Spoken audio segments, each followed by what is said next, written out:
Olá, sejam muito bem-vindos a mais um episódio do nosso Podilize. E hoje estou muito feliz com uma convidada super especial, a neuropsicóloga Nathalie Gudaiol. Seja muito bem-vinda ao Podilize, é uma alegria ter você aqui. Sou eu quem agradece. Muito obrigada pelo convite, a alegria é toda minha. Que coisa boa. Então hoje o nosso papo vai ser assim um papo high, né? Top, top. Nathalie, me fala um pouco assim para as pessoas entenderem, né? Então, a minha audiência sabe muito sobre psicologia e psicanálise, eu falo muito sobre isso, né? Que área é essa da psicologia, que é a neuropsicologia, né? O que um neuropsicólogo faz, assim, só para a gente começar o nosso papo? Tá, eu vou explicar de uma forma bem sucinta, tá? Então, Tá. me perdoem as pessoas que têm um conhecimento mais técnico, mas eu acho que a gente está falando aqui para um público mais leigo. Isso. A diferença é que um psicólogo, né, a área de estudo e de trabalho dele seria as emoções. E o neuropsicólogo, ele vai trabalhar com a cognição. Então, o que é a cognição? É a atenção, a memória, a velocidade de raciocínio, a flexibilidade de raciocínio, o raciocínio verbal, o raciocínio lógico. Então, esse conjunto de coisas que a gente chama popularmente de inteligência é a nossa cognição. Só que ele não vai desconsiderar as emoções. Por isso que a gente tem uma neuropsicologia.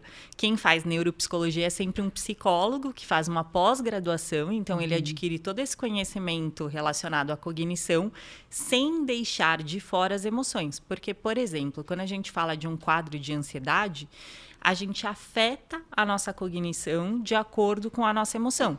Se a gente estiver muito estressado, a gente pode ter uma alteração cognitiva em decorrência de um estresse crônico. Então, é por isso que um neuropsicólogo, quando ele faz uma avaliação neuropsicológica, ele considera toda a parte emocional e toda a parte cognitiva desse paciente para que ele chegue num diagnóstico mais assertivo. Geralmente, a neuropsicologia ela é usada para fim diagnóstico. Então, quando o paciente tem uma série de sintomas, mas ele não entende direito o que está acontecendo com ele. Então, por exemplo, ele está com muita dificuldade atencional, ele está com falha de memória, só que ele não sabe se ele tem, de repente, um transtorno, como um TDAH, ou se ele tem uma ansiedade, um quadro que está relacionado mais com emoção. E aí ele procura um neuropsicólogo para entender o que está acontecendo, e recebendo esse diagnóstico, a gente pode depois fazer o que a gente chama de reabilitação neuropsicológica, que é tratar aquela questão com treinamentos cognitivos, quando a gente fala de cognição, ou com psicoterapia, propriamente dita, que aí seu público já sabe bastante, que é a famosa terapia. Então, essa é a diferença, assim, o nosso objeto de trabalho é a cognição, ao invés da emoção.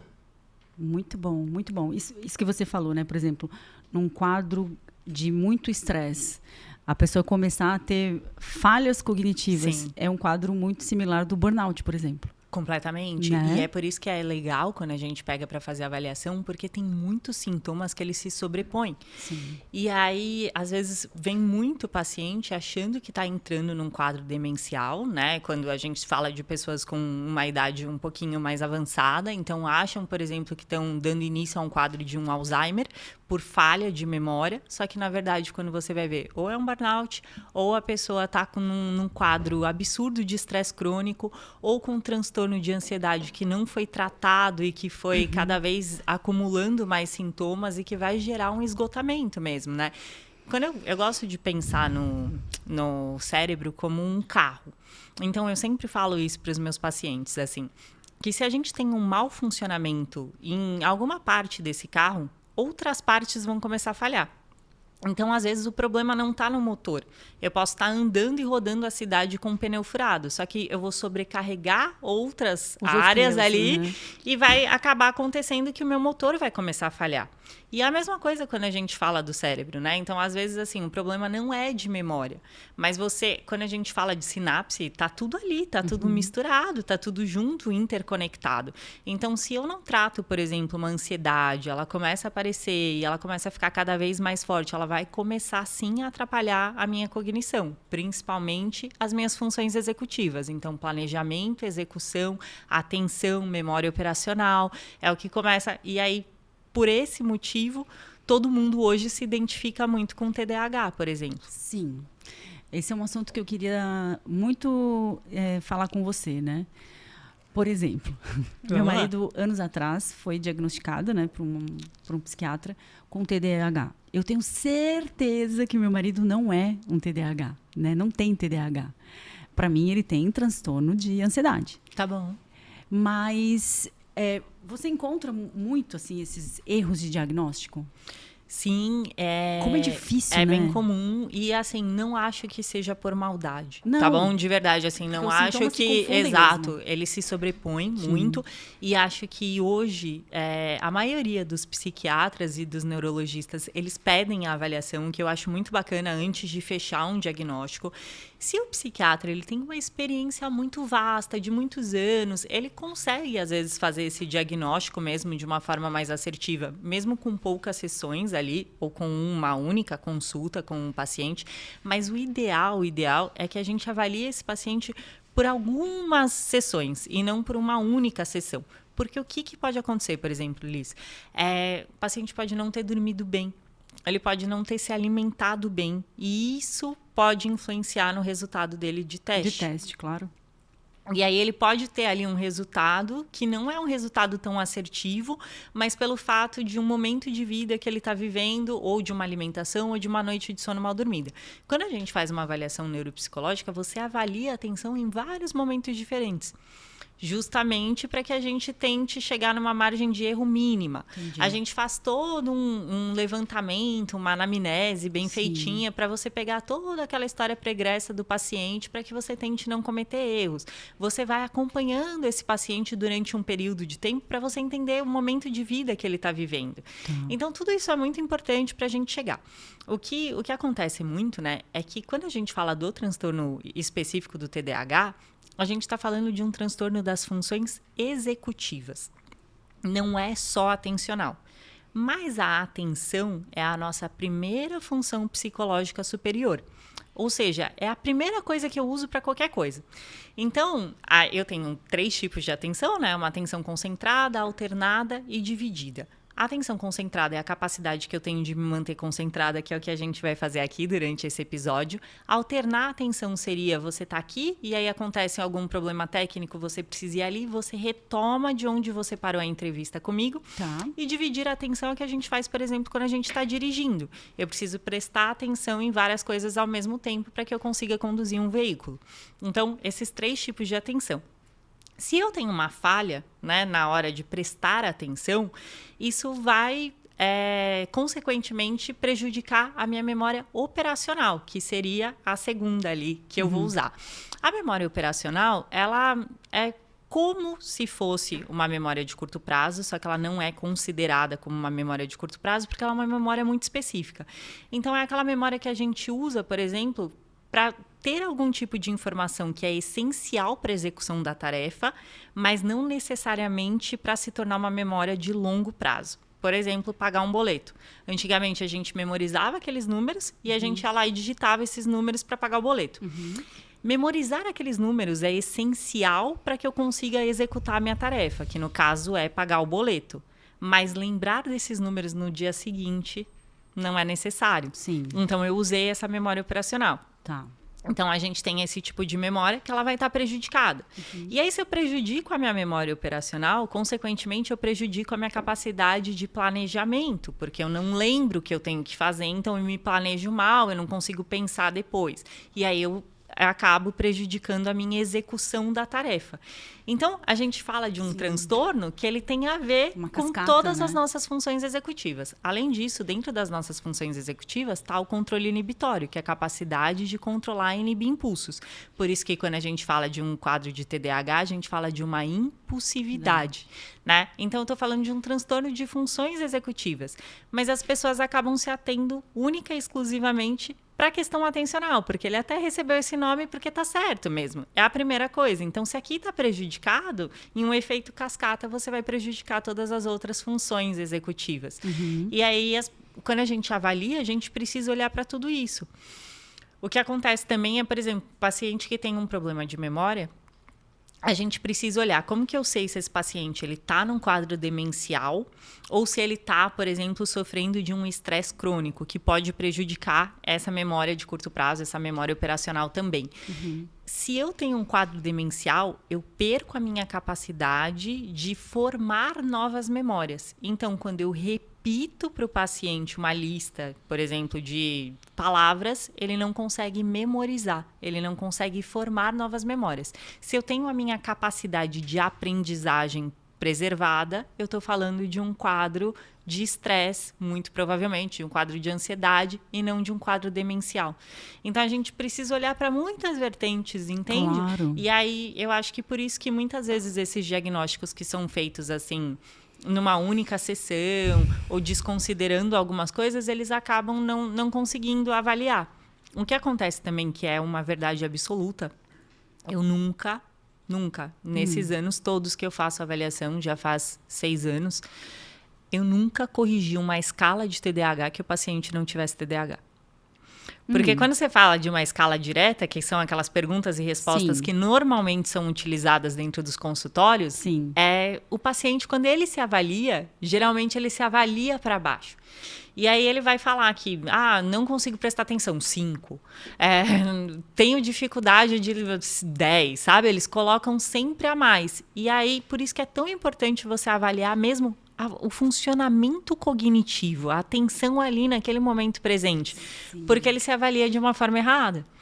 Então, é bem comum que isso aconteça. Assim. Então, acho que quando você leva em consideração única e exclusivamente uma escala ou a fala do paciente, você está desconsiderando algumas outras questões que são essenciais. E principalmente essa sobreposição. Porque, sim ansiedade e estresse prejudica a atenção. Ótimo. Não, eu depois até vou comentar uma coisa que eu vivi. Mas é uma coisa tão séria, né, Nathalie? É uma coisa tão séria, porque, por exemplo, o meu marido toma medicação severa para TDAH há bastante tempo. Entende? E eu sempre desconfiei que não. Agora até vou mandar ele para uma avaliação com você. E ele tá tomando anfetamina, né? Isso, exatamente. Tá colocando no organismo uma anfetamina agora, diária, por exemplo, né? Tá, então ele fez vários testes de dosagem, né? De quantos miligramas por dia, né, entendeu? Chegou lá numa dosagem. Mas ainda assim tinha uma série de fatores que com a medicação se alteram drasticamente, né? Uma delas, por exemplo, é o humor, né? Tanto na presença como na ausência da medicação. É uma medicação extremamente violenta, né? Ela é. E agora entrou uma nova medicação no mercado e ele começou a testar. E o que ele achou? Que não é com anfetamina, né? Que é um outro princípio. Acerta, alguma coisa assim. Acerta. E ele falou, meu Deus, como eu tô tranquilo, como eu tô menos reativo, como a minha ansiedade está super controlada. Então, quer dizer, eu falo, gente, deveria... Eu não sei se existe assim, né? Mas, por exemplo, deveria ter um protocolo mínimo para você dar um diagnóstico desse, sabe? Um protocolo assim de mínimo tantas sessões, tantas horas de avaliação com esse teste, esse teste, esse teste, um protocolo X. Fiz esse protocolo X e ainda está incipiente, né? O diagnóstico. Então vamos para um segundo protocolo, um protocolo mais aprofundado. Deveria ser assim, né? Eu vejo, por exemplo, agora as avaliações e os diagnósticos de autismo. Todos os meus amigos são autistas agora. É mesmo? Caramba, tá. É impressionante, todo mundo é autista. Esses dias eu fiquei sabendo, inclusive, que tem uma clínica no interior de São Paulo, que se você quiser um diagnóstico de autismo, é só você ir lá. Faz uma consulta lá, que você sai de lá com um diagnóstico para o seu filho ou para você de autismo. E eu falo, gente, mas isso é tão sério, né? Como que isso pode ser banalizado, sabe? A gente sabe o que é uma condição... Né, de um transtorno como o autismo, né, o quanto que aquilo afeta e implica em todos os setores da vida daquela pessoa, para você simplesmente chegar ou agora também está super na moda, né, porque a percepção que tenho é que são modas, momentos, né? assim. Então, uma época foi o TDAH, daí agora o autismo, e agora está chegando a superdotação. Total. Então, também todo mundo agora é superdotado, recebe diagnóstico. Eu falo, gente... Ou a gente realmente estava completamente sem noção, né? Ou tem alguma coisa errada nesses diagnósticos. Porque daí você começa a ver uma massificação e uma banalização de um diagnóstico tão sério.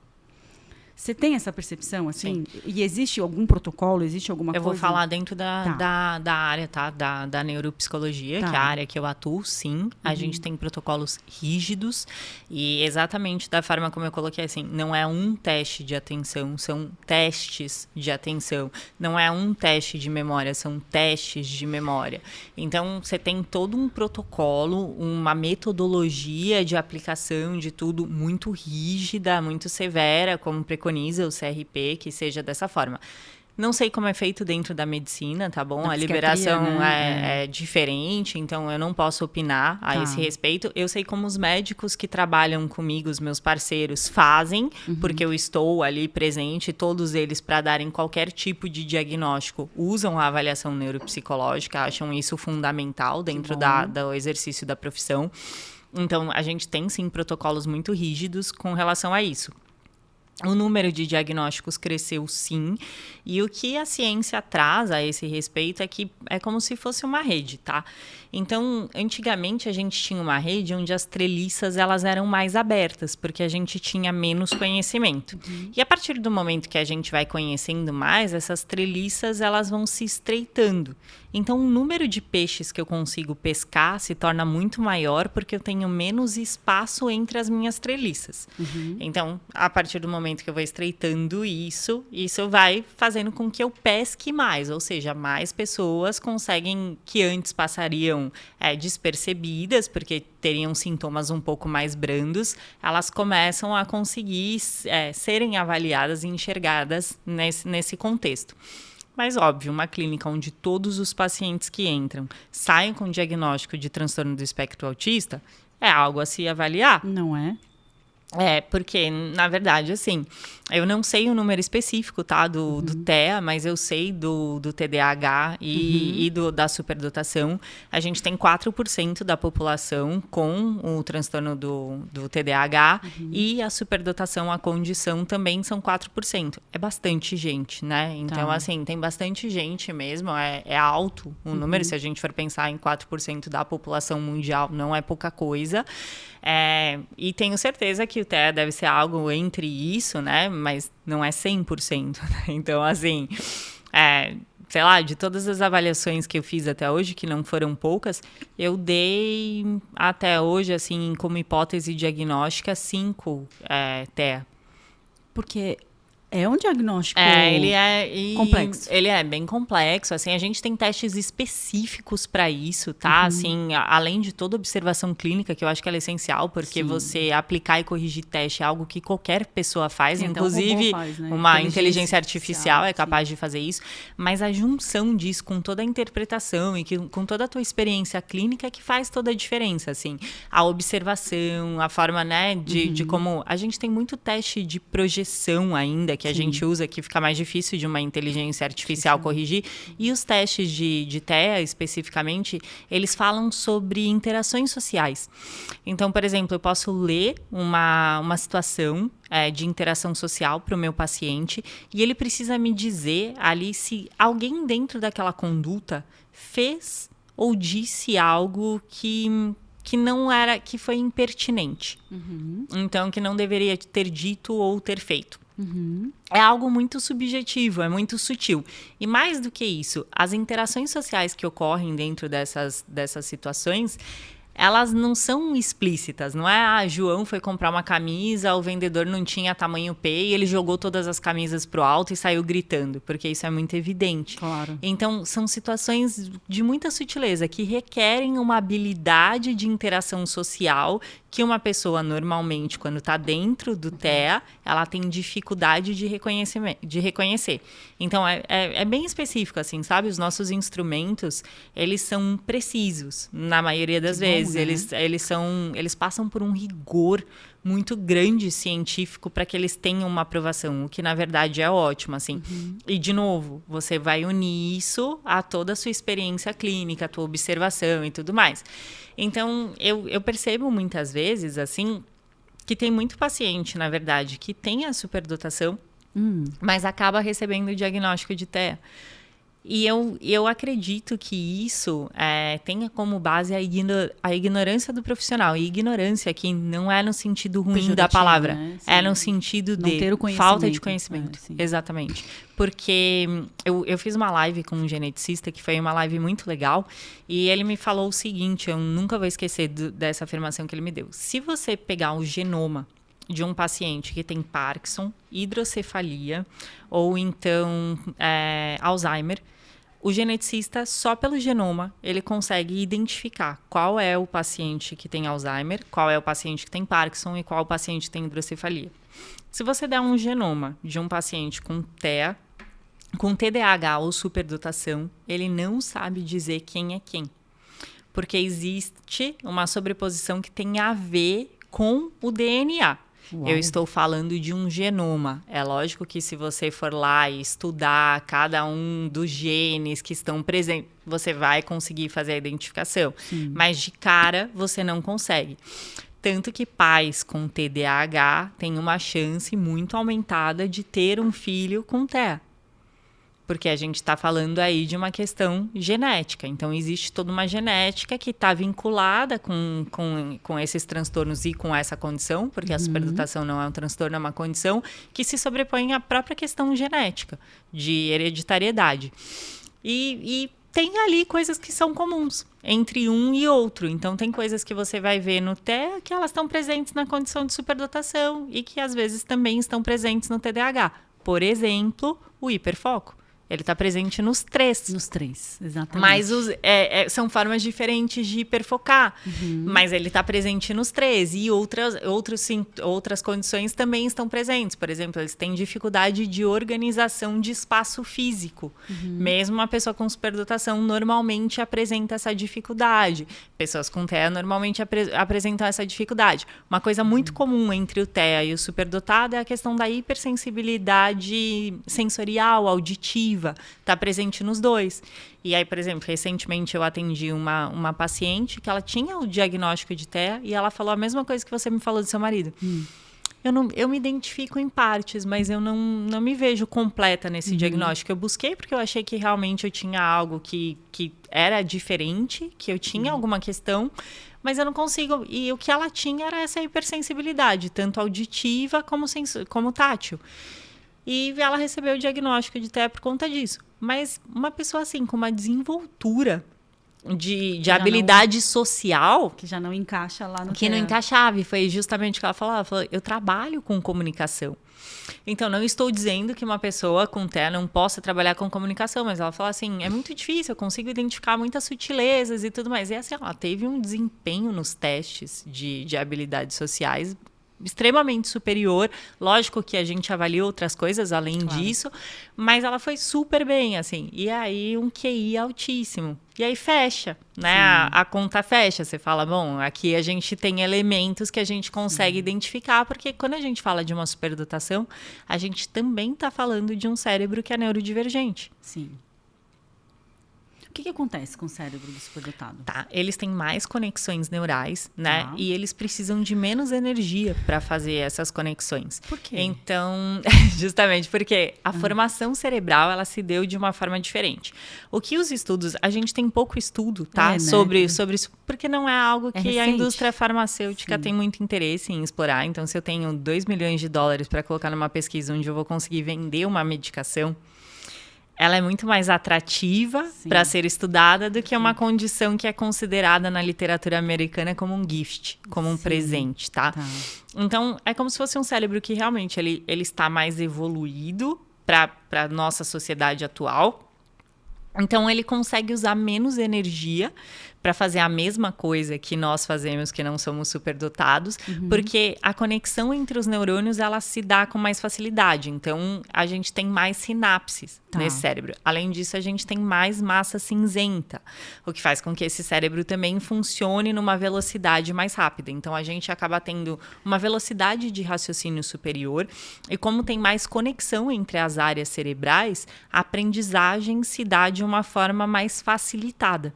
Então, são aquelas pessoas que acabam tendo uma super facilidade de de execução de tarefas, de aprendizagem mesmo, sem que elas precisem prestar muita atenção. Então, provavelmente, todo mundo já estudou com alguém que falava a aula inteira, mas ia super bem na prova. Ou alguém que, sei lá, você explicou um negócio para a pessoa, ela estava ali escrevendo no caderno, aí você fala, o que eu falei? Ela, tal. Isso. Ou seja, ela consegue absorver ou executar alguma atividade com mais facilidade, porque a capacidade de aprendizagem, pela forma das conexões neurais, acaba sendo diferente das demais. Então, ela faz isso com uma certa facilidade.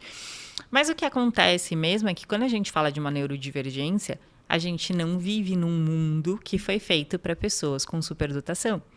Então, é uma condição que leva a sofrimento. Existe dificuldade de relacionamento interpessoal. E aqui deixando bem claro, tá, pessoal, que eu não tô falando que é sempre, tá? Que todo superdotado vai apresentar essas... Mas na maioria das vezes, o que acontece com grande parte deles é que eles têm dificuldade, porque a forma de raciocínio e de pensamento, ela é diferente dos demais. Eles têm mais questão de abstração de pensamento. Então, sabe aquele aprofundamento de uma ideia? É difícil, porque a maioria das pessoas conversa com a gente de uma forma superficial. E aí, toda vez que você tentar aprofundar uma ideia, se você não estiver conversando com alguém que também tem essa forma de raciocínio, muitas vezes não gera conexão. Então, o que eles percebem muitas vezes nas relações é que são relações que não conectam. Que as pessoas são mais superficiais, ou que as pessoas pensam de uma forma mais lentificada, que elas não conseguem ir tão além. Sim, o mundo fica sem graça, né? Exato. É que o mundo é diferente, ele não foi feito para você, né? Então, fazendo uma metáfora, para nós que não somos cadeirantes, a gente consegue perceber menos a questão das calçadas ou, enfim, da locomoção dentro de uma Não grande cidade, porque a gente Não vive precisa. numa cidade que foi desenvolvida para nós. Agora, se a gente sair andando numa cadeira de rodas, muito provavelmente a gente vai ter outra percepção a respeito das ruas e da forma de locomoção, porque a gente não vive e é a mesma coisa para eles. Então, é como se você fosse um peixe andando na calçada, tentando se relacionar com seres humanos, mas você pensa de uma forma totalmente diferente. Então, na maioria das vezes tem essa questão dos relacionamentos interpessoais. E eles têm questões vinculadas à dificuldade de terminar projetos, porque tudo é muito interessante. Então, a gente conhece pessoas que começam uma coisa, começa outra, aí tá abrindo uma empresa, mas ao mesmo tempo já tá fazendo outra coisa, e aí tem N negócios e tá o tempo inteiro, assim, como se fosse abrindo várias abas de computador e não fechando nenhuma. São pessoas normalmente assim. Eles têm uma questão relacionada com um traço específico de personalidade, que é a conscienciosidade, que é justamente essa questão da organização. Então, tanto da organização de espaço físico mesmo, quanto da organização de pensamento. Então, eles acabam tendo pensamentos que são mais arborizados. Começa a falar de uma coisa, aí lembra de outra, aí começa a não sei o quê, e fica naquela arborização assim, de pensamento. Então, eles têm essas questões. E eu acho que talvez eu vou ousar dizer aqui que a principal questão é que a gente não tem nenhum tipo de medicamento, e o tratamento que a gente recomenda para pessoas com superdotação é a psicoterapia. E a gente tem uma dificuldade muito grande, porque no nosso mercado atual, pelo menos falando aqui no Brasil, é muito difícil você encontrar um psicoterapeuta que trabalhe com superdotados. E aí a demanda que eu recebo reprimida no meu consultório é justamente de pessoas que falam assim, olha, eu tentei fazer terapia, mas não dá certo, porque a psicóloga, ela me falava umas coisas assim que não serviam para mim, não cabem, porque a outra... não é diferente quando a gente atende um paciente com borderline de um paciente sem a condição. É totalmente diferente, não é? Se você fizer uma intervenção que você faz para É porque o borderline, para mim, ele é muito específico, assim, né? Se você chegar para um paciente, vou usar a linguagem aqui da psicanálise, para um neurótico, e você quiser usar a mesma coisa para um histérico, por que você tem que saber se o paciente é neurótico ou se ele é histérico? Porque a sua forma de conduzir a psicoterapia é totalmente diferente. É mais ou menos isso?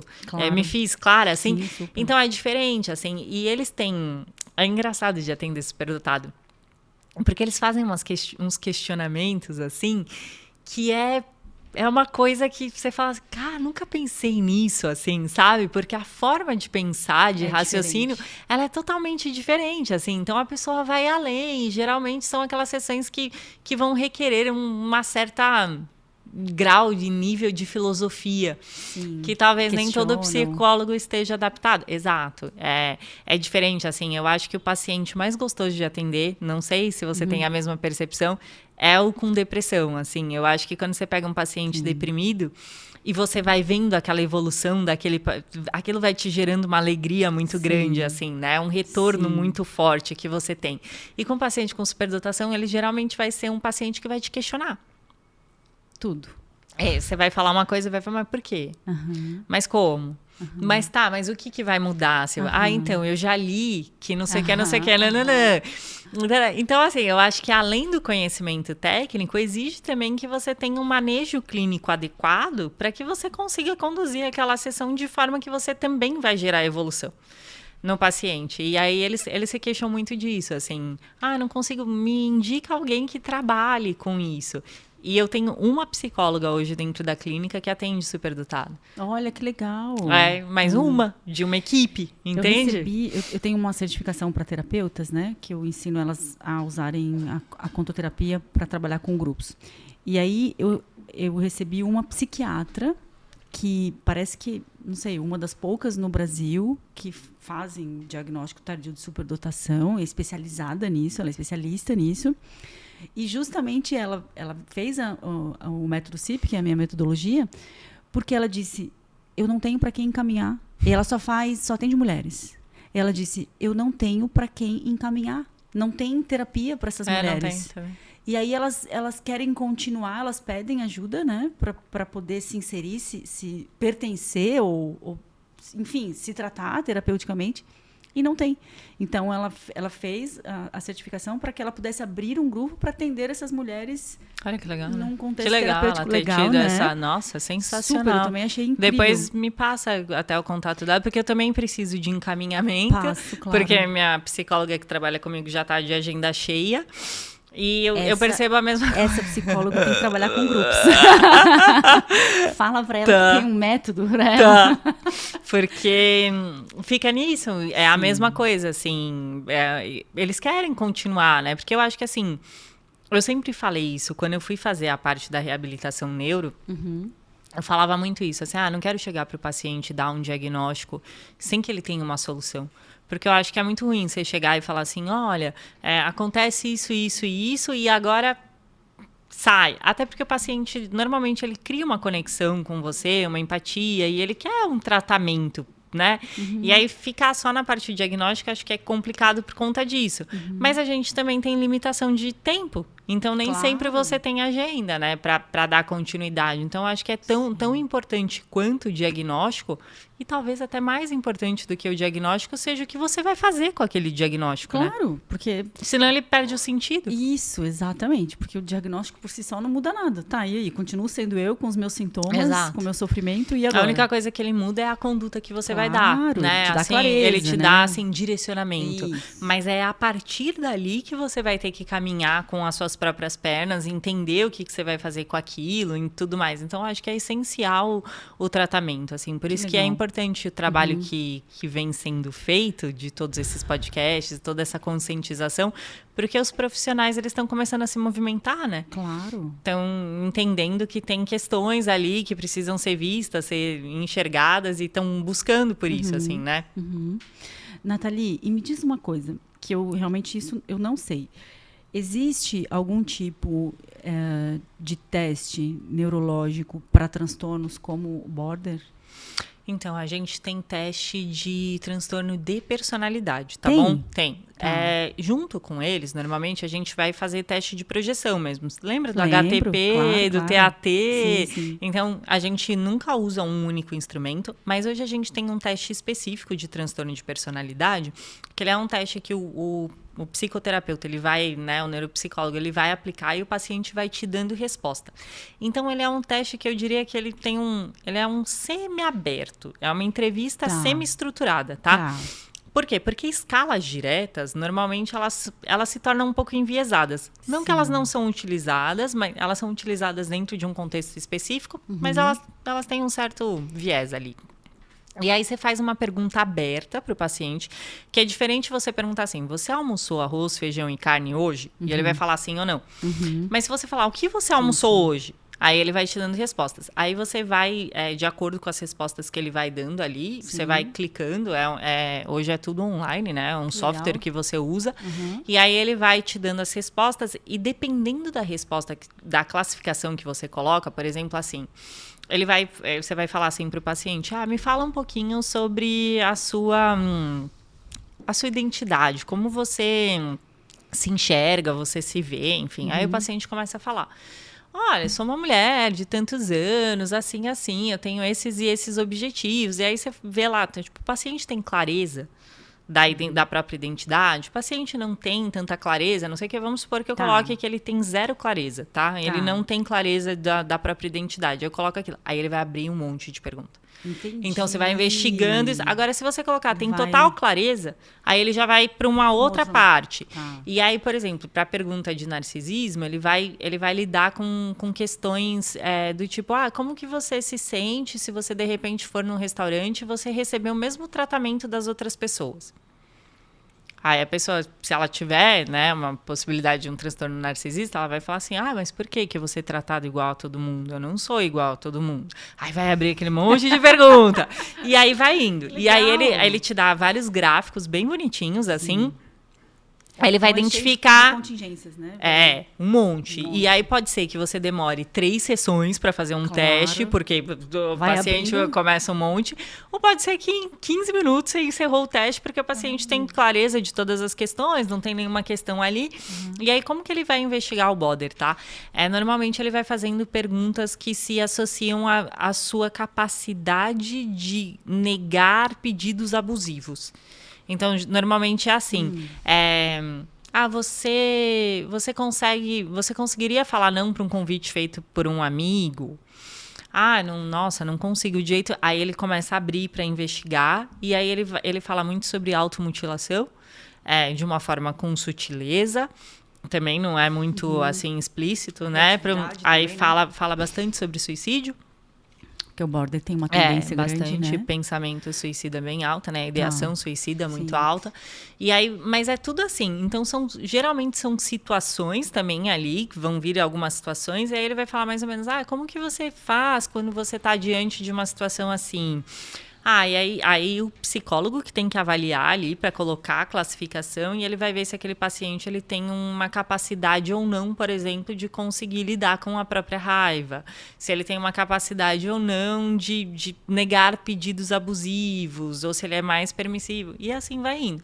E aí ele gera isso. Só que sempre que a gente coloca no final ali, a gente sempre levanta uma hipótese diagnóstica. Sim. Então a gente nunca coloca assim um diagnóstico fechado e geralmente como eu conduzo, tá? E aqui eu tô falando de mim especificamente. Eu gosto de levar isso pro paciente. Então, antes mesmo de eu fechar o meu diagnóstico, se, por exemplo, ficou muito alto ali o índice de borderline, eu vou conversar com o meu paciente sobre isso. Vou falar assim, olha, Lisa, a gente fez um teste ali na semana passada e nesse teste eu te fiz algumas perguntas, você lembra? Você lembra o que você me respondeu em pergunta X e tal?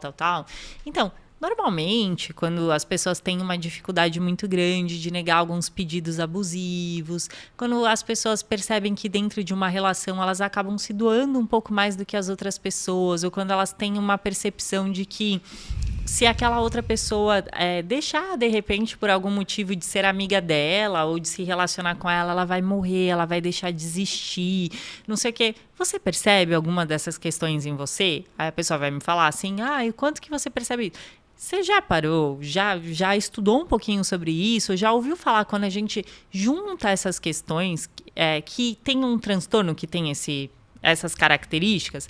Aí a pessoa normalmente ela fala assim, você sabe que transtorno é esse? Borderline.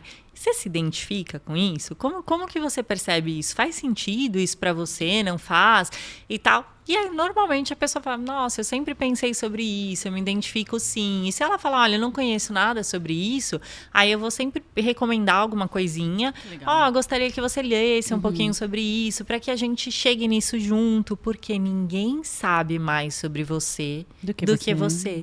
Eu não sou a dona da verdade, mas eu identifiquei essas questões aqui. E eu gostaria que juntas a gente conseguisse chegar num diagnóstico mais assertivo. Então, eu sempre levo isso antes, assim, sempre conduzo dessa forma, sabe? Porque, de novo, quem sabe mais sobre o paciente é ele.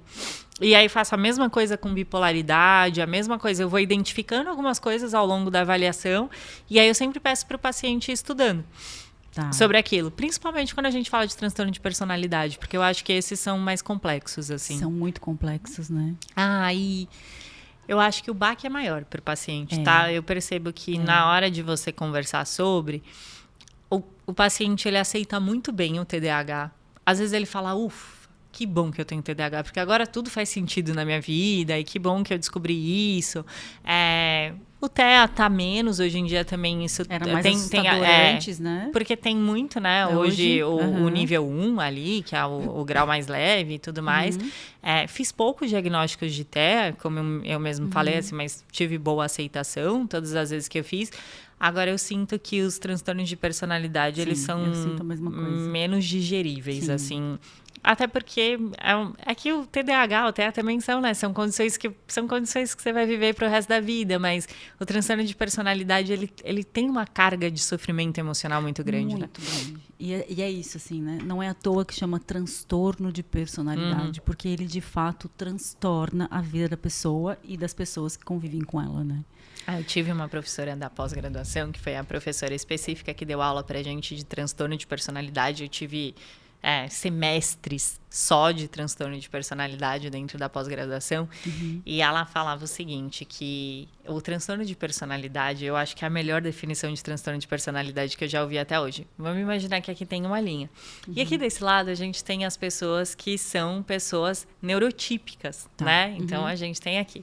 E aqui desse lado a gente tem as pessoas que têm psicose. Então, a psicose, para quem não sabe, é a esquizofrenia, né? São aquelas pessoas que têm uma cisão com a realidade e aqui nós temos pessoas que vivem dentro da realidade. O transtorno de personalidade, ele tem um pé aqui e outro aqui. Exatamente. Então, ao mesmo tempo que você tem uma cisão com a realidade, você vive dentro de uma realidade. Exatamente. E aí você vai alternando entre esses dois estados. Então, você não é um completo psicótico, mas você também não é um completo neurótico. Na psicanálise é exatamente isso. A gente não consegue enquadrar, né? Não consegue nem colocar na perversão, nem colocar na psicose, nem na neurose. Então, a gente fica transitando. A gente chega a cogitar que é uma quarta estrutura. Eu achava que vocês classificavam como histérico, não? Não. Aí, não é histeria? Tudo vai depender da literatura que você seguir. Então, tem literatura, por exemplo, na psicanálise, que considera uma quarta estrutura. Além da eu jurava que era histeria. Não, aí tem ainda outra bem linha, que eu não falei histérico, porque eu ia falar, tá vendo? Outra eu tô linha por que fora da psicanálise. Defende a ideia exatamente essa, tá? Entre a psicose e a neurose. Porque eu achei que entre a psicose e a neurose era a histeria. Faz tempo que eu estudei, faz tempo que eu saí da graduação. Entendi. Tá. Então, aí depende muito da literatura, né? E da linha que você segue. Mas ainda eu acho que para a psicanálise, acho que até para a psiquiatria, às vezes, tem alguma coisa ainda obscura, sabe? Tem. E é o diagnóstico mais complicado que a gente tem, também. assim, para fazer de verdade. Assim, ele é bem complexo. Gente, eu sou da TCC, tá? Tipo, por isso que eu não sei esse negócio de... Faz muito tempo que eu estudei isso. E para dentro da TCC, da cognitivo-comportamental. São coisas bem distintas. A gente não faz esse né? tipo de classificação. Assim. Sabe que eu tenho uma pessoa próxima, né, que há alguns anos luta com um vício no álcool. E chegou a acreditar que era alcoólatra, né? E como essa pessoa é próxima, né? Agora ela diz, né? Ela diz, você foi a única pessoa que me falou isso, né? E eu falei para ela, olha, eu não acho que você seja alcoólatra. Eu acho que o teu vício no álcool é um sintoma de algum transtorno. E eu, se fosse você, investigaria isso. E ela levou anos, tá? anos, assim, eu acho que de quando eu falei até o momento que ela foi buscar ajuda, levou de 4 a 5 anos. Ela tentou frequentar o AA, não conseguia, porque tá aí outro obstáculo também, né? O AA é uma coisa muito difícil também. E aí começou a se medicar, começou a diminuir um pouco da compulsão pelo álcool, né? E recentemente ela recebeu o diagnóstico de border. Eu ia te falar que o border tem muito isso, né? E ela disse assim, quando ela veio me contar, ela veio muito raivosa, né? Por uma série de questões, né? É o choque do diagnóstico. Pela família, né? Nunca ter visto que ela era diferente, nunca ter cuidado disso. Por todas as psicólogas que ela passou e fez anos de terapia e nunca apontaram essa condição para ela, né? Os próprios psiquiatras que ela foi pedir ajuda com relação ao álcool, que nunca levantaram uma hipótese, né? Ela disse, você foi a única pessoa que teve esse olhar para mim e me deu essa possibilidade, sabe? E olha só, né? Você sair de uma condição de alcoólatra para um transtorno de personalidade border, né? São condições bem diferentes, né? São condutas, são tratamentos completamente diferentes. Até o processo terapêutico aqui é diferente. Por isso que o diagnóstico é importante. Por isso, né? Que é importante. E você vê, ela teve todo esse caminho, ela teve todo o cuidado de olhar para ela, de olhar para ela e de pensar assim, não estou dando conta e preciso de ajuda, de recorrer a essa ajuda, e mesmo assim essa ajuda não foi suficiente, por quê? Porque ela estava enveredada por um caminho que não era o caminho correto, ou seja, não trouxe resultado. Então, assim, por isso que o diagnóstico é importante. Eu entendo que quando a gente entra com um paciente em psicoterapia, a gente tem que olhar para ele e esquecer o transtorno dele, porque cada um é um ser único, é aquela subjetividade que importa dentro da sessão. Mas a gente ignorar o fato de que um diagnóstico seja essencial, a gente está bem equivocado em fazer isso, né? Sim. Porque, assim, o álcool normalmente ele está vinculado a, por exemplo, transtorno de depressão. Sim, o álcool é uma fuga da realidade, né? Sim, então, assim como as outras drogas, exato, né? Você usa o álcool para se anestesiar, né? Claro. Qual que é a maior demanda que aparece para você hoje, Nath? A minha maior demanda de avaliação é ainda de pessoas que acham que tem TDAH, mas eu tenho muito forte a parte da neurocirurgia. Porque eu trabalho com 3 neurocirurgiões, né? Com 3 neurocirurgias diretamente. Então, eu faço avaliação pré- e pós-cirúrgicas dos pacientes que vão passar por cirurgia.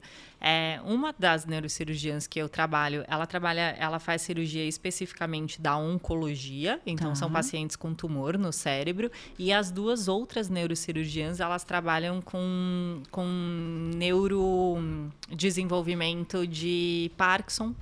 E então tá sempre associada com movimento. Então eu pego bastante paciente ainda com tumor no cérebro ou então com Parkinson. Bastante, assim. Entendi. Eu tenho muito essa demanda, mas por conta da neurocirurgia. E aí essas são as minhas maiores demandas atuais, assim. Por conta também dessa... a neurocirurgia e a parte do diagnóstico ainda são pessoas que vêm por conta de acharem que tem o TDAH e acabam descobrindo muitas vezes que não tem. Mas o não também é uma resposta. Então, eu acho que ele diz tanto pra gente quanto o diagnóstico de TDAH. Esses dias a minha filha olhou pra mim e falou, mãe, você acha que eu tenho TDAH igual o papai? Eu falei, não, filha.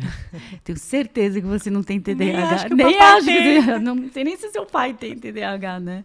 Mas como ficam essas coisas, né, na cabeça? Porque na escola tem um monte de criança e aí eles têm uma série de... E se ele fizer a avaliação mesmo, não pode tomar medicação, tá? Porque senão você pode ter um resultado... Mascarar, né? Exato. Sim. Não, ele vai ter um nível atencional absurdo, mas porque ele está sob o uso de medicamento. Sim, e aí isso pode enviesar o resultado. Eu estou trabalhando para conseguir fazer... pra dizer, vamos tentar uma segunda avaliação de um outro jeito agora, né? Agora com uma neuropsicóloga, especialista e tal, né? Para sair um pouco da psiquiatria, sabe? Porque são abordagens diferentes. Sim, eu acho que a gente tem começado a conversar mais, e isso me deixa muito feliz. Que bom. Assim, eu tenho visto, assim, né? Eu acho que eu tenho visto um movimento de muito psiquiatra e de muito neurologista, assim, muito atrelado Ai, à neuroavaliação e achando que isso é muito importante, o que a gente não tinha antes, né? É Antigamente verdade. a gente tinha uma separação muito grande na área da saúde, que eu acho que é péssima para o paciente. Total. Péssima, a gente tem que trabalhar em conjunto. Eu acho que TCC e psicanálise tem que ser amigo. Eu prego muito isso, Sim. assim, tanto que eu gosto de, às vezes, usar alguns termos da psicanálise para mostrar que tá tudo bem, eu não tenho nada contra, pelo contrário, o surgimento da psicologia vem daí, então, assim, a gente tem que olhar para isso, porque quando a gente... É a mesma coisa de você ignorar a filosofia, a sociologia, você ignora tudo, não tem como, né? As coisas estão totalmente... Sim. Tipo, não existe exatas e humanas, existe a interconexão disso e a gente separou, porque para fins didáticos fica mais fácil o entendimento, Sim. mas uma coisa está atrelada à outra. E eu acho muito legal quando eu vejo esse movimento, assim, dos médicos. Hoje, dentro dessas equipes de neurocirurgia que eu faço parte, todo mundo tem um espaço de fala e eu acho isso sensacional. Que assim, legal. É o que eu mais gosto de estar nessas equipes, é porque a Fono fala, a TO fala, legal. sabe? Todo mundo fala e, assim, eu trabalho com médicas que são... sei lá, exemplos, eu esqueci, assim, muito renomadas. E elas falam assim, Nath, o que você acha? Uau. O paciente pode operar, na tua opinião? Qual que é a tua opinião sobre isso? Como que tá o paciente, Nath? Sabe? Que legal, E eu né? acho, assim, que isso é respeito e isso é trabalhar em prol do paciente. Sim, Então, sem o ego, né? Exato. Sem achar que eu sei tudo. Voltando agora para o início do nosso papo, quando a gente começou a falar, né, de esses sintomas que se sobrepõem, que talvez uns 3 anos atrás, eu estava dando uma aula e daí eu estava falando assim, no meio de uma fala, me deu um branco. Mas foi um branco assim, foi tão forte que eu fiquei tão constrangida, assim, porque uma coisa, sei lá, uma coisa é você querer falar uma coisa e aquilo não vir, tal. Eu tava assim, no meio, eu tava com aquilo ali, e aí parece que deu um lapso, assim, sabe? Eu fiquei tão constrangida que eu pedi licença, né? Eu tava no Zoom, eu pedi licença, assim, desliguei. Eu falei para elas, eu não tô me sentindo um pouco bem, eu só vou pegar um copo de água. Eu lembro que eu desliguei assim, Nath, eu falei, meu Deus, eu devo estar com algum problema neurológico, eu devo estar começando a ter uma demência. E foi a primeira vez. Aí eu acabou a aula, eu fiquei com aquilo, né? Aí passou um tempo, não lembro exatamente quanto tempo, aconteceu de novo. Mas de eu não conseguir, tipo, remendar ali na hora, sabe? De você fingir que... Não, assim, tamanha era o buraco que eu entrei, sabe? De você falar, mas cadê, sabe? Sumiu todo aquele raciocínio. Aí eu falei, meu Deus do céu, eu devo estar com uma doença precoce, devo estar desenvolvendo um Alzheimer, alguma coisa assim, né? E eu lembro que nessa segunda vez eu chorei muito, assim, sabe? Eu fui dormir, assim, chorando muito desesperada. Eu falei, eu devo estar com algum problema neurológico. Aí eu sei que eu fui procurar ajuda, fazer uns exames e tal. Aí descobri que eu estava abrindo um quadro de burnout, né? E por conta do excesso de estresse. Eu nunca imaginei que o excesso de estresse pudesse me levar a ter esse tipo de sintoma, de reação, sabe? Eu fiquei chocada, Nath. Eu fiquei muito chocada, assim, na época, sabe? Eu falei, se o meu cérebro tá começando, né, a falhar, imagina o quanto debilitado ele não tá, né? Porque para acontecer uma falha dessa, o que não deve estar acontecendo lá dentro, assim? Eu fiquei muito assustada, sabe? E agora eu fico muito presente, assim. Aí isso aconteceu, passou, né? Eu tratei naquela época. E aí, recentemente, ano passado, eu comecei a ter de novo. Aí eu falei, ai, meu Deus. Trabalhar 12 horas por dia não dá mesmo, né? Mas o quanto o estresse, ele é nocivo para todas as partes do nosso corpo, né? Pra o estresse mata neurônio, tá? Então, assim, Peraí que eu tenho que me recuperar. O estresse mata neurônio. A gente tem um monte de evidência científica com relação a isso. Assim, não que outras coisas não matem neurônio, o uso de droga, recorrência também mata neurônio, mas o estresse mata neurônio. Então, a gente vai perdendo neurônio mesmo por conta de estresse. É gravíssimo, tá? Tipo, é uma das piores condições que você pode colocar para o teu cérebro é viver sobre estresse, principalmente sobre condição de estresse crônico. E o que eu acho que é pior de tudo é que a gente valoriza isso dentro da nossa sociedade. A nossa cultura, né? Cultura da alta performance, de você acordar às 5 eu acho que é o pior manhã, de tudo, assim, que a gente tem negligenciado e romantizado algo que faz muito mal para nós, assim. E eu vim de São Paulo, né? E São Paulo, assim, imagina, tipo, é um absurdo você... Quando eu cheguei aqui em Itapema, eu queria marcar um dermatologista, só que com a agenda que eu tenho, né? E aí, enfim, eu precisava muito no dermato e tal. E aí eu peguei e mandei uma mensagem ali. Ele pegou e falou assim, que horas que você quer vir? Eu falei, no horário do almoço. Aí ele falou, no horário do almoço eu almoço. E eu pensei, nossa, que absurdo, em São Paulo ninguém almoça. Tipo assim, juro por Deus, sabe? A primeira reação que eu tive foi tipo, meu, como assim você vai almoçar, sabe? Você vai perder paciente. Tipo, nossa. Porque em São Paulo a gente faz isso, e em São Paulo, imagina, da última vez que eu fui a São Paulo, eu fui na dermatologista ali, que eu sempre vou, e cara, ela me atendeu 9 horas da noite, ela tinha pedido pizza com o marido. Eu subi, eles estavam comendo pizza, mas em São Paulo você não perde paciente. Você não deixa... É totalmente errado, né? Ela devia ter falado, Nath... Não dá. 9 horas eu tô em casa, eu tenho uma bebê, ela tem uma bebê... E tal, e ela tava com o marido dela comendo pizza, me esperando, porque... E ela tava atendendo antes de mim, eu tenho certeza disso, assim, né? Porque a gente faz... E a gente acha isso lindo, né? A gente acha bonito ser desse jeito, assim. Então, a gente tem uma super valorização dessa questão.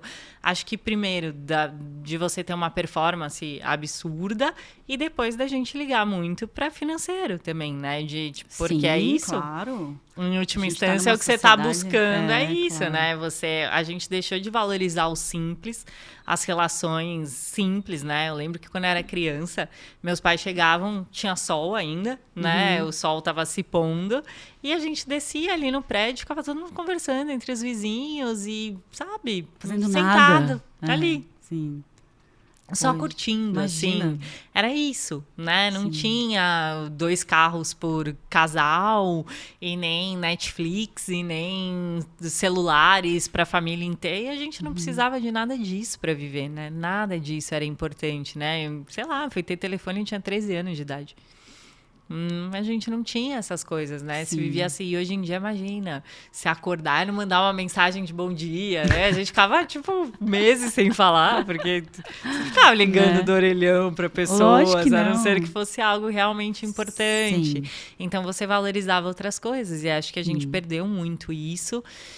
E o nosso cérebro está sofrendo com relação a isso, né? A gente está vivendo sob uma condição de muito estresse e ninguém mais tem ócio. Quem você conhece que fala assim, eu tô aqui sem fazer nada, só aqui? Não, eu falo, essas pessoas são as que eu mais invejo na vida.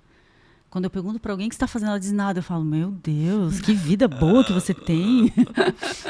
Né? Porque, nossa, não fazer nada, é isso, não existe mais ócio, né? Não existe. E ele é tão importante, né? Ele é tão importante, porque é dele que vem a nossa criatividade, é dele que vem o nosso descanso, é dele... E hoje em dia a gente não aguenta ficar 5 minutos sem... ocioso. Você já percebeu que se você estiver almoçando sozinha, você pega o celular? Ai... Eu até que dou conta, mas eu confesso que eu sofro quando eu vejo meus filhos. Eu tenho um filho de 20 e uma de 13, né? Eles não fazem uma refeição sem estar com o celular na frente. Isso é uma coisa que... E assim, você já tem filho? Não. Ai, Nath, vou te confessar, assim, chega uma hora que você cansa de brigar, sabe? Sim. Porque é uma luta, sabe? Daí tem uma hora que é isso, assim, a vida... Aí você, então, quer ficar, fica, tal. Tipo, você não aguenta, sabe? Tem uma hora que você... Porque é uma luta diária, constante, sabe? Aí chega uma hora que você... Não, tá, então... Dane-se. A de 13 agora eu falo... Filha, seu cérebro tá atrofiando, filha. Pelo amor de Deus, larga esse celular. É uma extensão do corpo deles, né? Eles não fazem nada sem aquela porcaria na mão. Meu Deus do céu. A gente tem objetos, como eles começam a fazer parte do nosso corpo, com certeza. Isso é provado pela neurociência mesmo, né? O ser humano tem a capacidade de agregar os objetos e deles passarem a fazer parte. E o celular virou isso. O celular é o nosso segundo cérebro, né? A gente só não vive mais sem, né? Eu vi uma pesquisa recente, eu comprei um livro e a primeira página do livro falava exatamente isso, assim. 75% das pessoas acessam os primeiros 15 minutos da manhã no celular. 83% das pessoas preferem ficar no celular do que fazer sexo pela manhã. Elas se estimulam mais, né? Elas veem muito mais. Você fala, meu Deus do céu, a gente está indo mesmo para um caminho da total autonomia. Daqui a pouco as pessoas começam a casar com assistente virtual, e aí o pessoal não vai entender o porquê, né? Sim, e então, imagina, você preterir uma troca, né, de afeto e tudo. Nossa, e que é algo que é real, né? Isso, por algo que não exato. É real. E aí, eu tenho umas primas que são bem mais jovens do que eu, e estão na fase de namoro, 20 e poucos anos e tal, né? E aí uma delas, agora eu encontrei na Páscoa, né, que eu fui viajar com a minha família, e ela disse, e eu falei, e aí, né, como é que tá? Não tá namorando, não tá? E ela disse, como? Se você acha que os jovens adultos, a vida agora é tão dentro de um computador, né, de uma rede social, que até sair para fazer sexo, para transar, dá muito trabalho. Você tá brincando. Juro por Deus. Então, é muito mais fácil trocar nudes, se masturbar e acabou, deu. Entende? Então, é muito preocupante, assim. Eu acho que o que a gente vai viver nos próximos anos, as mudanças no nosso nível, né, de relação social são assustadoras. O que os meus pacientes adolescentes, eu tenho alguns pacientes adolescentes falam é que, por exemplo, assim, eles têm muita dificuldade de manter uma conversa fora da rede social, assim. Uhum. Então, por exemplo, tá? Nesse âmbito de namoro e de paquera, eles têm uma desenvoltura muito maior trocando mensagens, e aí quando chega o encontro físico, eles não sabem conversar. Então, eles evitam o encontro físico porque eles conseguem ter uma desenvoltura grande no online. Isso. Mas não no offline. Aí a Ká, que é a minha sócia, ela tem uma filha adolescente, né? Aí ela falou que a filha dela, tipo, namorou, sei lá, uns 2 meses ali, conversava com o namorado, né? E aí eles, nossa, te amo, amor, e não sei o que, sei lá. Eles já tinham se visto, se conheciam, mas no celular era o tempo todo. Paixão da vida. Não sei o quê. E aí ela foi levar os dois no cinema, e eles entraram, e eles não falavam nada. E ela, eu fiquei assim, porque, nossa, não, era o dia inteiro se falando, os dois no carro, tipo, em silêncio. Ó. Não, tudo bem que eu tava ali, mas não tinha uma troca, eles não se olhavam. E aí eu falei assim, vocês passam o dia inteiro conversando, pelo amor de Deus, agora que vocês estão juntos, com o celular, né? É isso. Então, o que os meus pacientes assustador. trazem é isso, assim, eles falam que eles têm muita vergonha, porque é diferente de conversar pessoalmente. Pra gente não é, né? Olha só. Você sente isso? Não, claro que não. É eu muito também melhor não sinto. assim, né? Muito melhor. E pra mim, se eu estiver falando com você no celular, é a mesma coisa que eu estivesse falando pessoalmente. Eu não consigo ter essa barreira de, não sei. Não, mas eles eu acho que isso. o presencial é muito melhor, porque eu tô vendo a tua expressão, né? Eu tô podendo ver teu corpo, tua linguagem corporal, né? Eu tô podendo tá ali no celular, a comunicação, por exemplo... É restrita, né? Ela é restrita, ela é equivocada, né? Porque... Ela abre para interpretações. Isso, sim, exatamente. E é isso, eu não tô falando com você, né? Eu tô falando com uma ideia que eu tenho de você, mas eu tô falando com o celular, né? É muito bizarro isso. É estranho, né? Nossa, realmente, algo a se pensar. Eu namorei à distância, né? Antes de vir pra cá. E aí eu mandava muito vídeo. Acho que por conta disso, assim. Tipo, eu falava por vídeo porque eu acho que era pra, tipo... Sei lá, pra que ele pudesse me ver, assim. Claro. Ou, sei lá, saber como que eu tava olhando... Porque, lógico, a gente falava por mensagem, por áudio, normal, mas eu mandava muito vídeo, assim, de coisas tipo, não sei o quê, eu tava conversando, mas conversava muito por vídeo, eu acho que por conta disso mesmo, assim. Porque talvez para nós que somos de outra geração faça muito mais sentido toda essa questão que envolve ali uma comunicação do que para essas novas gerações, né? Sim. E agora falando assim, efetivamente, eu não sei se você já se aprofundou nessa área, né? O que acontece com esse cérebro desse adolescente que ainda não está formado, que passa 10 horas do seu dia numa rede social? Tá, que você falou de uma atrofia, então sim, isso é real, né? O que os estudos têm mostrado, o que vai acontecer, a gente não sabe, porque a gente está vivendo isso agora, né? O que a gente tem de comprovação é que, por exemplo, a gente deixou de usar muitas áreas que nós usávamos antigamente. Não sei se você lembra, mas antigamente, quando você começava a dirigir, você andava com um guia dentro do porta-luvas do teu carro, rodas, guia e rodas. você olhava para as ruas porque você precisava identificar para onde você ia. Imagina uma cidade como São Paulo, com N ruas, e você precisava olhar o guia, ou seja, você olhava um mapa, você trabalhava toda a sua parte de raciocínio espacial. Nossa. Hoje, com o Waze, você faz zero isso, né? Então, você foi perdendo essa habilidade. A gente perdeu muito da nossa memória operacional, porque antigamente você sabia telefones de cor, eu não sei o de ninguém, só o meu. E se eu for presa e ele falar, você tem direito a uma ligação, eu vou falar, eu vou ligar para mim, porque eu não sei o telefone de uma pessoa para me tirar da cadeia. Sim. De nenhuma, mesmo assim, não sei. Ai, que horror. Porque a gente não usa mais, então a nossa memória operacional ela tem ficado muito pior do que ela era antes, porque antes você precisava memorizar, você precisava se localizar, você usava muito mais. Então, a partir do momento que a gente tem um segundo cérebro, esse recurso, é a mesma coisa de você tomar um hormônio, tá? O que vai acontecer se você começar a colocar uma testosterona no teu corpo? Ele vai entender que ele não precisa produzir aquilo porque aquilo tá vindo para ele. Então, ele vai simplesmente deixar de produzir. A gente tem deixado o nosso cérebro, entre aspas, mais preguiçoso. Porém, todavia, entretanto, a gente está usando outras coisas que antes a gente não usava. Então, por exemplo, a capacidade do polegar opositor das pessoas mais novas é muito maior, eles têm uma habilidade por conta do tanto que eles digitam com os polegares. Então, eles têm uma habilidade motora nessa região específica maior do que a nossa. A gente tem usado outras habilidades, né? Então, assim, a nossa velocidade de raciocínio, ela tá um pouco maior, porque hoje a gente tem menos paciência e a gente acaba vendo as coisas de uma forma muito rápida. Então, a gente acabou aumentando a nossa velocidade de raciocínio. A gente tem menos paciência. Isso é bom ou é ruim? Fica a critério, mas a nossa velocidade de raciocínio tem aumentado. Seguramente para algumas coisas é bom e para outras é péssimo, né, Nath? Então, o que vai acontecer de verdade é que a evolução, a teoria da evolução de Darwin, ela continua. Claro.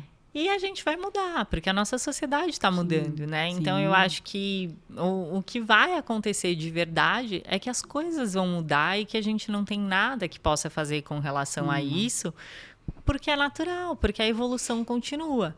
E o celular não vai deixar de existir. Ele não vai. Ele vai existir de uma outra maneira, né? Eu acho que daqui a pouco não vai ter ele vai mais... estar no nosso pulso, eu tenho certeza. Ou no nosso óculos, ou tipo, vai estar um chip no córtex. Ele vai estar no nosso nuvem. pulso e vai abrir aqui, mas ele vai fazer parte de quem a gente é. Ele vai continuar assim. E o nosso cérebro vai se adaptar com relação a isso, como tem sido, porque o cérebro do Neandertal, ele precisou se adaptar para que ele se tornasse o Homo sapiens e depois o Homo sapiens sapiens, e para que a gente se tornasse os seres humanos, e lá atrás as habilidades cognitivas que eram exigidas de nós são muito diferentes das que são exigidas atualmente. Os nossos cérebros foram se adaptando, ainda temos cérebros primitivos que pensam como Homo sapiens, sim, mas habilidades cognitivas foram mudando, porque isso foi importante, as nossas relações sociais foram mudando e isso continua acontecendo. Então, sim, o mundo vai mudar e faz parte, porque nós somos seres em evolução. Sim, sim. Bom, vamos por esse lado positivo, né? E vamos pensar que nisso, assim, de verdade, sabe? Para as coisas pelo menos ficarem mais tranquilas. Porque é isso que vai acontecer, as coisas vão mudar e o mundo está em constante mudança e as coisas vão se adaptar e de repente para essas outras gerações a forma de namorar vai ser diferente da nossa e tá tudo bem porque é a forma deles. Sim, assim como a nossa é diferente dos nossos avós. Dos nossos avós, exato, que não podia pegar na mão. Exato. Muito bem, meu Deus, quanta coisa boa, né? Mas olha, ainda tinha tanta coisa para falar. Nath, se você pudesse falar aqui para a nossa audiência, né? Para as pessoas que vão. Uma maneira... Por exemplo, eu tenho pensado muito, né? Então, pensado muito em como eu posso preservar, né, os recursos que eu tenho, as ferramentas que eu tenho, né? E sem dúvida nenhuma, o cérebro talvez seja uma das mais importantes de toda essa engrenagem, né? O que você considera, assim, um fator fundamental nos nossos cuidados para que a gente possa envelhecer com dignidade, falando nesse quesito cognitivo, intelectual e psíquico.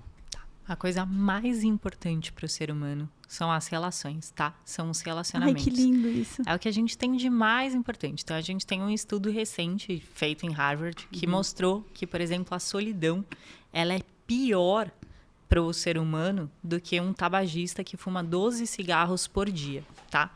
Ela tem um efeito pior, tanto cognitivamente como fisiologicamente, do que o tabaco, do que o álcool, enfim. Então, quando a gente se sente sozinho, isso faz tão mal para nós que a gente encurta a nossa vida. A gente só chegou onde a gente chegou enquanto sociedade, a gente só está no topo da cadeia alimentar porque a gente se relacionou. O que fez com que a nossa sociedade se desenvolvesse da forma como ela se desenvolveu foi a capacidade que o ser humano teve de andar em grupo e de se relacionar. Então, o que a gente tem de mais importante na nossa vida são as relações humanas. Isso é o nosso grande tesouro, é o nosso ouro de verdade. Sim. Então, se você quiser envelhecer com saúde, cuide das suas relações. De verdade, sabe? Seja cuidadoso com o outro, olhe nos olhos, abrace as pessoas que você ama e perca o seu tempo fazendo carinho em quem realmente tem troca contigo, porque é isso que vai te fazer envelhecer com saúde. Cuide das pessoas que você ama, ame o próximo, olhe nos olhos do próximo e tente ajudar o outro o máximo que você puder. É isso que vai te fazer feliz e é isso que vai te fazer ser saudável. Uau, que lindo, Nath, que lindo.